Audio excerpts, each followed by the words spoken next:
जो भरोसा है उस भरोसे को ज़ख्म ज़रूर पहुंचा है।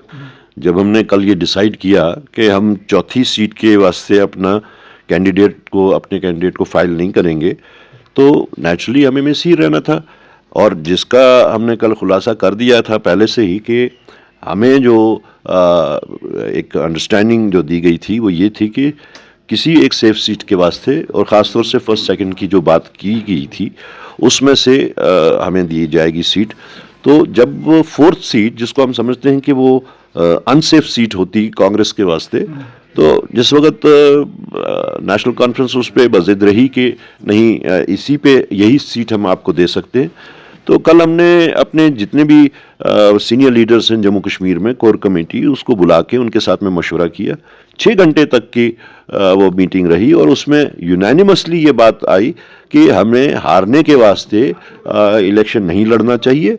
और दूसरी जो उनने रिजेंटमेंट दिखाई कि अगर सोनिया जी की लेवल पे और खड़गे जी की लेवल पे ऐसी कमिटमेंट्स हुई थी तो उनको बैक ट्रैक नहीं करना चाहिए था, तो इसलिए हमें इसमें नहीं हिस्सा लेना चाहिए। तो आप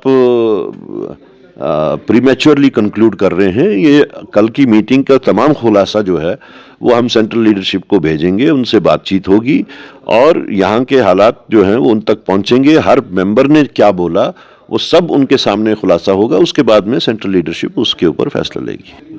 बिल्कुल वही था। देखिए, जिस वक्त हमने एज प्रेसिडेंट और गुलाम अहमद मीर साहब ने एज CLP लीडर, हमने जॉइंट साइंड लेटर एक उमर साहब को भेजी थी, क्योंकि लास्ट जो कम्युनिकेशन हुई थी कांग्रेस के साथ वो उमर साहब की और हमारे नासिर हुसैन साहब की हुई थी दिल्ली में।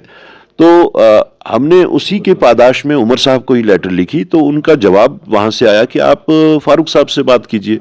और उनका जो जवाब था उसमें वो लैंग्वेज जो है वो सेल्फ स्पीकिंग थी कि वो चौथी ही सीट के ऊपर बातचीत करेंगे और किसी सीट पे नहीं करेंगे। ये धोखेबाजी लफ्ज़ तो हम इस्तेमाल नहीं करेंगे, लेकिन जो भरोसा है उस भरोसे को ज़ख्म ज़रूर पहुंचा है। ब्लॉक का जहाँ तक ताल्लुक है, इस वक्त जो नेशनल कॉन्फ्रेंस की तरफ से जो बैक ट्रैक हुआ है उसके हिसाब से तो शायद नेशनल कॉन्फ्रेंस इंडिया ब्लॉक में रहने या ना रहने का शायद कुछ फैसला कर रहे होंगे।